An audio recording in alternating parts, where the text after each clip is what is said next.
Composting is often described as just letting food rot. But that simple description really misses what's happening.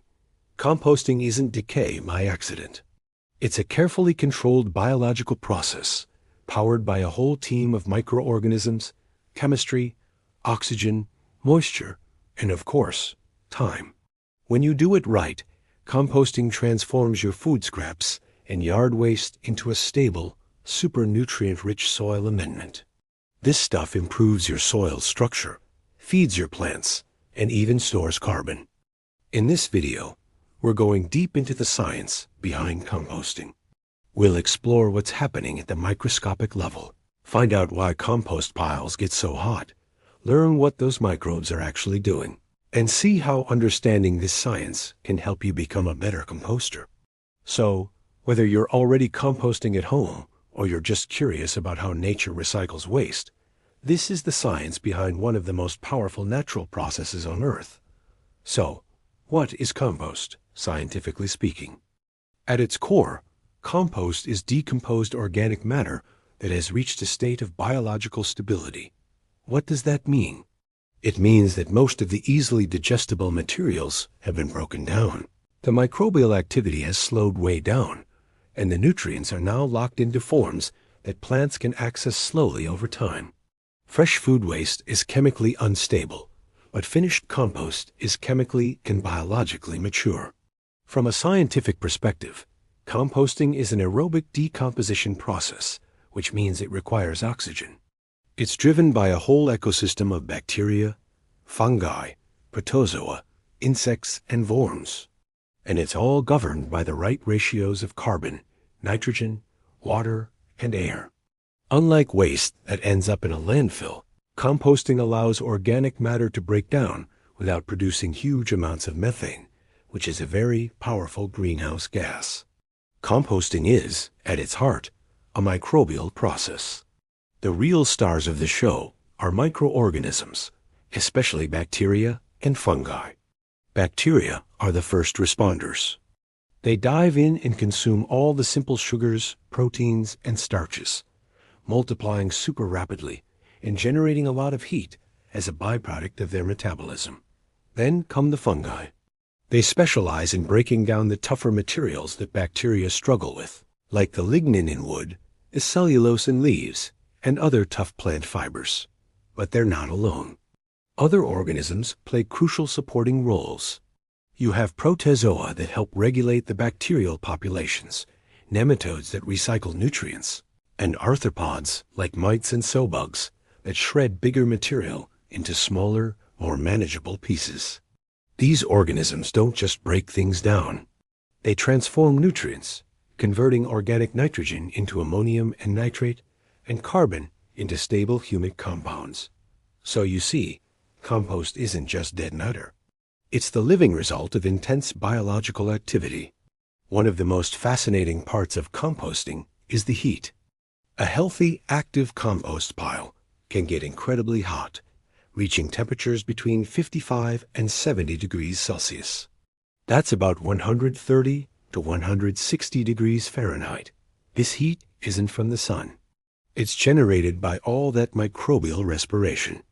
As the microbes consume carbon-rich material, they oxidize the carbon, which releases energy and produces heat as a metabolic byproduct.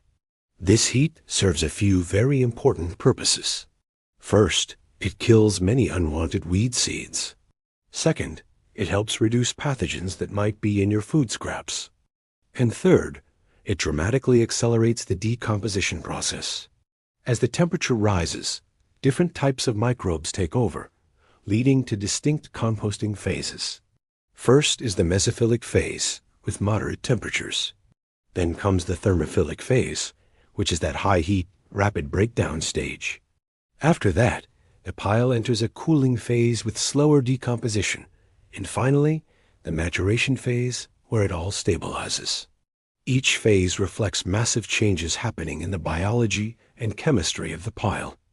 Now, let's talk about one of the most important scientific concepts in composting, the carbon-to-nitrogen ratio, often just called the CN ratio.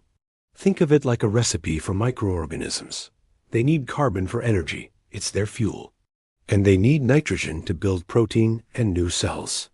The ideal ratio for a healthy compost pile is roughly 25 to 30 parts carbon for every 1 part nitrogen. So what has carbon and what has nitrogen?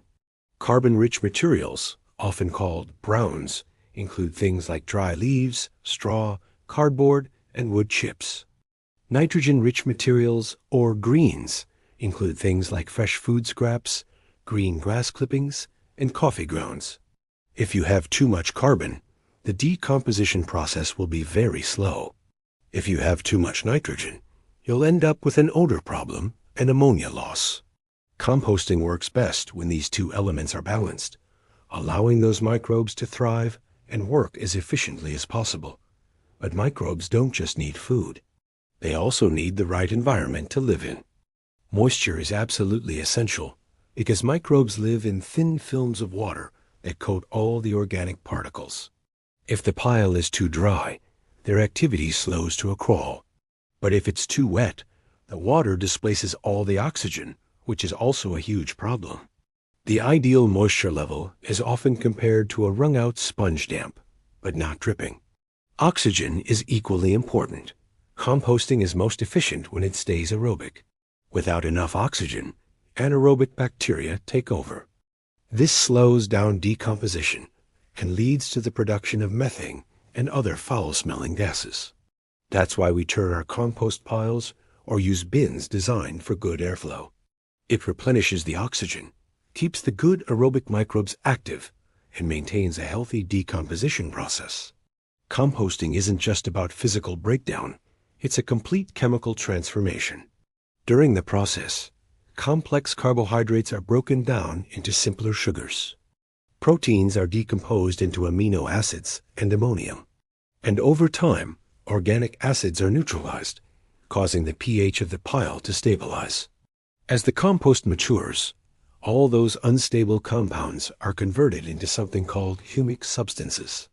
These are incredibly valuable compounds that improve soil structure, increase water retention, and bind to nutrients, preventing them from washing away.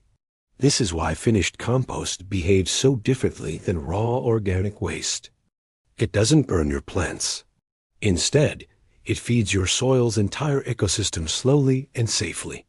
Let's zoom out and look at the bigger picture.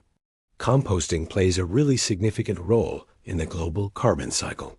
When organic waste gets sent to a landfill, it decomposes anaerobically without oxygen and produces methane. As we mentioned, methane is a greenhouse gas that's far more potent than carbon dioxide. Composting completely redirects that process.